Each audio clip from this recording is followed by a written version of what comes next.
જય સતીમાં. અલે એ ફટાફટ ઉભા થાવ ને ફટાફટ નાવા જજો તમે. ભાઈ હું તો કોઈ ના આવા જવાનું નહીં. અલે હાય હાય નાવાની એની ના પાડો છો. અરે એ આ ઠંડી કેટલી પડે છે તને કોઈ ખબર પડે છે? આ ઠંડી કેટલી વધી ગઈ છે એના લીધે તો આ બધું આવું ઓઠીને બેઠો છું. હું જોતી નહીં તું. અલે શિયાળો તો હર વખતે આવશે તો નાવાનું થોડી બંધ કરી દેવાનું હોય. ભાઈ હું તો નહીં જ નાવાનો બરાબર. આપણે તો નિયમ કરી લીધું છે કે આ તો શિયાળામાં અઠવાડિયામાં એક જ વખત નાવાનો છું હું તો હવે. અલે એ નાયા વગર ઓમ નોમ બેહી રહ્યો ને તો એમ ગંધાશો બરોબર ના. અરે હોન હું ગંધા તો હું હતો સાથે હું ગંધાવ તો.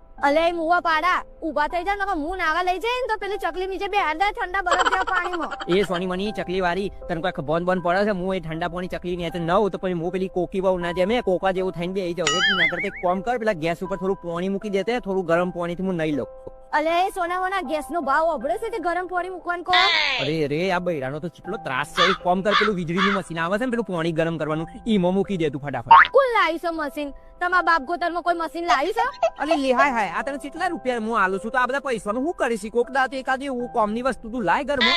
હો તમે તો મારા આગળ ને એમાં પૈસા ઢગલા કરી દીધા છે, પણ એ તો તમારી હાથમાં જ જોણતી હશે કે તમે મને કેટલા રૂપિયા આલ્યા છે. સારું હેડ ને ભાઈ, નહીં લઉં છું. આ બધી તારી વાતો હોબરીને તો મારે તો ઠંડી ઉડી ગઈ ને શિયાળો હું તો ભૂલી ગયો નહીં જવા દે મને તો.